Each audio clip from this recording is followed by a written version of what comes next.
Voltamos com o seu estilo de vida, nós estamos conversando sobre uma alimentação livre de glúten e se você quiser saber mais sobre isso, é só você continuar com a gente aqui no Estilo de Vida.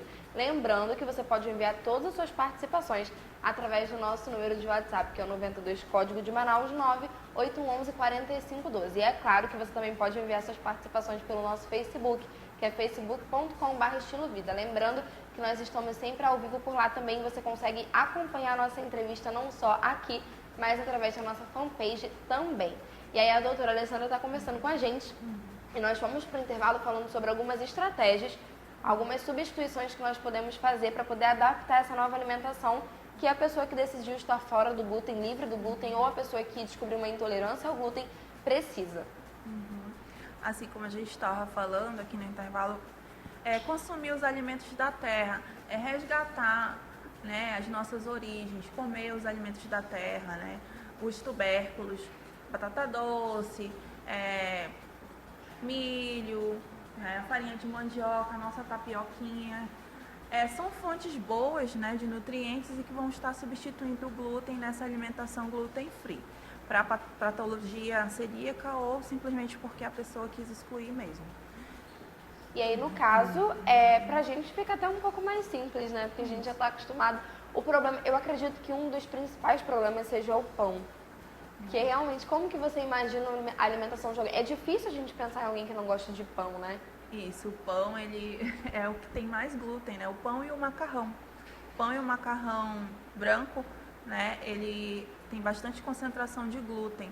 Tanto que muitas pessoas reclamam, mesmo não sendo pacientes celíacos, reclamam, olha, eu comi o pão, eu comi aquele macarrão e fiquei a tarde inteira com aquela sensação de estufamento, muito ruim. E aí quando você fala, você já experimentou o macarrão sem o glúten? Quando a pessoa começa a comer o macarrão sem o glúten, ela se sente bem mais leve. E é gostoso, a fonte tem macarrão de arroz, tem macarrão de milho, que são bastante saborosos e eles dão uma leveza, né? Eles ajudam realmente na digestão, porque é um alimento mais leve. Algo importante da gente desmistificar aqui também, ou então da gente informar a população, né? Na hora do intervalo nós tivemos uma pergunta do nosso diretor de TV, o Emerson Campelo, e ele queria saber se o pão integral tinha glúten ou não. Porque a gente imagina que já que é integral pode comer à vontade, porque tá tudo resolvido. É integral, tá liberado. E na realidade não é por aí. O pão integral, ele tem glúten sim. Ele tem, realmente, o verdadeiro pão integral, né, quando ele realmente tem a farinha de trigo integral, ele é até benéfico em pequenas quantidades. Por quê? Porque ele tem um trigo intacto. Ele tem o germe de trigo, ele tem a casquinha que envolve o trigo, que esses componentes, esses compostos bioativos do trigo integral, eles vão ajudar na digestão.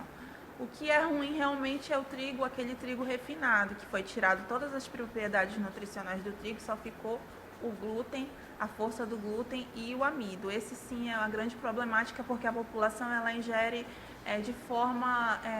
de grande forma, quantidade exacerbada. Então esse é o problema, o excesso de glúten na alimentação hoje em dia. Então é importante a gente verificar isso também, porque as dietas são diferentes. Isso, dieta diferente, a dieta sem o glúten, né? Ela é uma dieta mais na terra mesmo. Você vai mais na feira. A gente tá falando de natural, né? Isso. De tudo aquilo que é natural. Tudo que é natural. Você começa a fazer suas compras mais na feira do que no supermercado. Você começa a descascar mais, né? E abrir menos pacotes, que os pacotes que tem o glúten inserido nisso aí.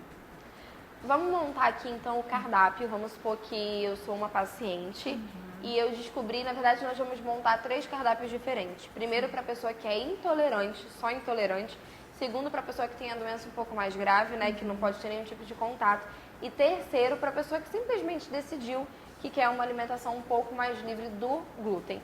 Então, para a gente começar com a intolerância, qual pode ser o café da manhã, a refeição completa, todas as refeições de um dia completo para essa pessoa estar bem alimentada e também dentro do padrão que ela precisa?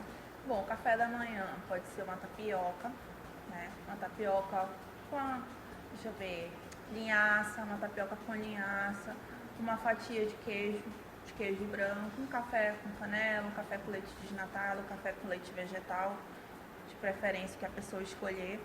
uma fruta, uma fonte de fruta, um melão, um mamão, uma banana. O almoço, proteína, frango, peixe, carne. Pode encher o prato de salada, misturar legumes cozidos como cenoura, beterraba, brócolis, colocar uma boa fonte de alface, pode colocar rúcula, arroz integral e uma fonte de leguminosa, feijão, pode ser o grão de bico. Aí o lanche pode ser um bolo de milho, pode ser um cuscuz, pode fazer um suco natural, aí pode inserir a quinoa para dar aminoácidos para esse suco. O jantar pode ser o mesmo do almoço, só que menores quantidades. Você pode estar reduzindo um pouco da proteína e do carboidrato e concentrar mais na salada para ter um perfil nutricional adequado. Quando a gente fala assim de alimentação intolerante, celíaco e o paciente que realmente quer tirar, é a exclusão mesmo do glúten, né? Você não tem assim uma diferença. Se você quer tirar, é realmente esse padrão que tem que ser seguido. Só que, como eu falei anteriormente, o intolerante ele já pode comer em alguns lugares que tem o glúten também e ele não vai passar tão mal. Já o celíaco não, ele realmente vai ter que aprender a cozinhar, vai ter que ter toda uma estrutura para não ter a contaminação cruzada com o glúten, que ele vai passar realmente muito mal. Os iogurtes também têm a presença do glúten? Olha, os laticínios geralmente não tem. Algumas marcas usam glúten sim, para dar aquele volume. Então você tem que estar realmente prestando atenção na rotulagem, até mesmo nos laticínios.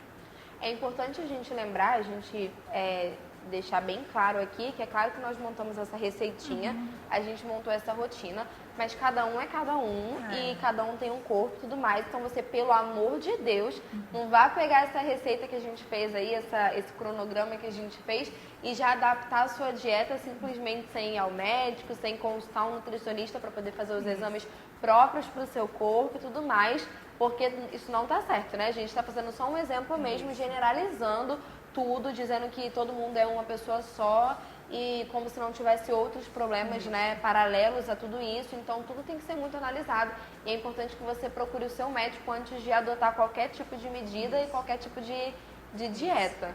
Se você sente algum desconforto, né, você acha que está com algum problema com relação ao glúten, você tem que procurar seu médico, ele vai procurar os marcadores genéticos, anticorpos que vão estar indicando se você tem ou não uma doença celíaca, vai fazer a biópsia de intestino delgado, vai fechar o seu diagnóstico. Se você for celíaco, ele vai te encaminhar para uma nutricionista para você conseguir fazer uma dieta sem o glúten, mas com bastante benefício, para você tirar uma proteína, uma fonte de caloria, mas inserir outras equivalentes que vão te dar um aporte para você não perder muito peso e nem ficar doente. Se você for intolerante, for no médico e ele não diagnosticar celíaco, mas você sente realmente que você deve tirar o glúten porque você passa mal, sente indisposição, você vai também na nutricionista para a gente estar adequando o seu cardápio, tudo individualizado, porque cada pessoa ela é individual, tem perfis genéticos diferentes, tem sintomas diferentes, né? Então a gente não pode generalizar. Aquela dieta da revista, ela não vai servir para você. O que é benéfico para uma pessoa pode ser veneno para outra, então a gente tem que estar sempre prestando atenção na individualidade, tratando cada ser como um indivíduo único. Em relação aos bolos, quais são os bolos que podem ser consumidos? Ou mais ou menos assim, os mais comuns? Porque a gente acabou de receber uma pergunta aqui e é relacionada ao bolo de macaxeira. Nosso telespectador quer saber se bolo de macaxeira pode comer. O bolo de macaxeira pode sim comer. O bolo de macaxeira, se ele não tiver inserido nenhum tipo de farinha de trigo, a macaxeira ela é um ótimo substituto para o glúten, então o bolo de macaxeira é uma ótima opção. Bolo de milho também, aquele que não tem a farinha de trigo, né? Aquela receita que a base é o milho também. Eu sempre costumo ensinar receitas de bolo com farinha de arroz. Ele é um ótimo substituto para a farinha de trigo. E existe no mercado, hoje industrializado, uma farinha própria para preparação de bolos e pães, que ela mistura vários compostos sem glúten para estar substituindo essa farinha nos pães, nas massas, nas tortas, nos bolos. Sabe o que eu acho interessante? Que a gente encontra muita caixinha hoje em dia, porque existe aquela massa pronta, né? Que provavelmente você já deve ter visto aí na sua casa ou então no supermercado. E muitas vezes a gente começa a cozinhar ou então a preparar bolo a partir dessa massa pronta. Porque, né, criança e tudo mais, você precisa aprender aos pouquinhos como é que vai colocando um ingrediente, outro misturando. Então a gente utiliza essa ferramenta que fica mais simples. E é claro que nessa caixinha possui glúten. Mas hoje em dia a gente já encontra muitas caixinhas de bolo, por exemplo, ou então de outras receitas que são livres do glúten. Que está escrito lá, não contém glúten, é livre de glúten. Aí a gente pensa que esse alimento é um alimento saudável, né? Porque, enfim, está livre daquela substância que você não pode ter inserida na sua alimentação. Mas, por outro lado, a gente sempre ouve dizer que alimentos em caixa não são alimentos tão saudáveis assim. Então, a gente fica um pouco perdida. Pode consumir ou não pode consumir? Esse alimento é liberado simplesmente porque não tem glúten ou ele seria condenado porque faz parte desses alimentos que estão enlatados ou então dentro de caixa?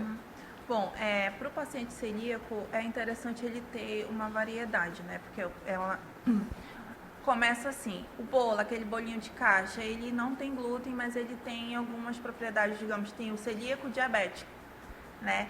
E aí ele não vai poder estar consumindo esse bolinho de caixa, porque às vezes ele tem um teor de açúcar, um sódio, que não vai estar sendo benéfico para a saúde.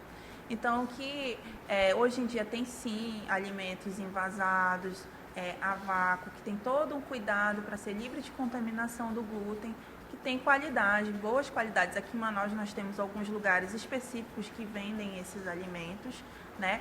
Mas sempre dando prioridade para aquele alimento que você faz em casa, aquele alimento da terra, aquele alimento amazônico, que é rico em flavonoide, rico em nutrientes essenciais para a sua saúde.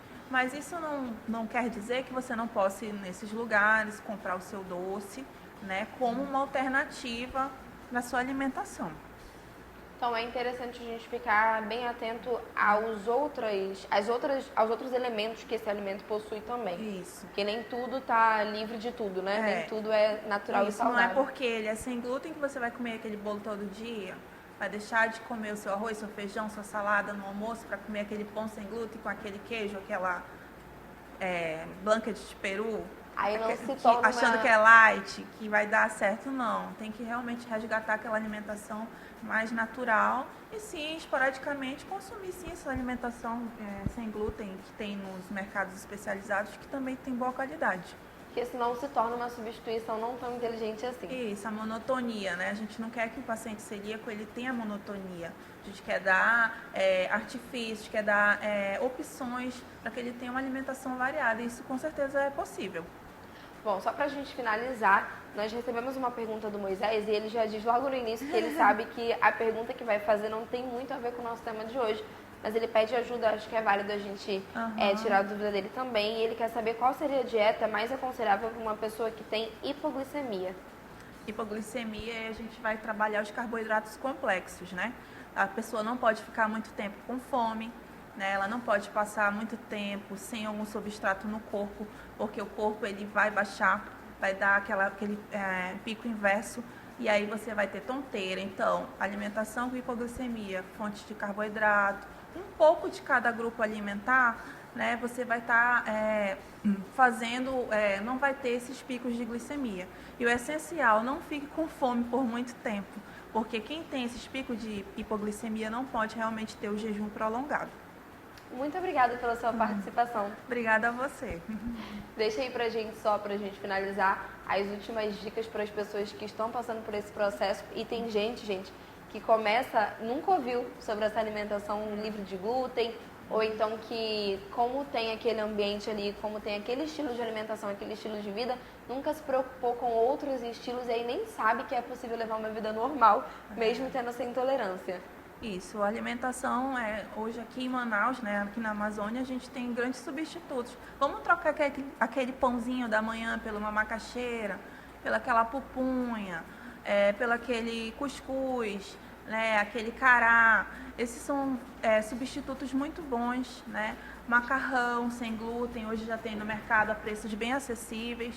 E frutas e vegetais. Não deixe de consumir frutas e vegetais. Não deixe de consumir o seu feijão com arroz integral todos os dias. Isso é muito importante. Muito obrigada mais uma vez. Nós vamos para um breve intervalo. Você continua com a gente, porque quando a gente voltar, ainda tem mais estilo de vida. E é claro que você pode continuar enviando suas participações através do nosso número do WhatsApp, que é o 92 código daqui de Manaus, 98111 4512. Estou esperando por você, não sai daí não.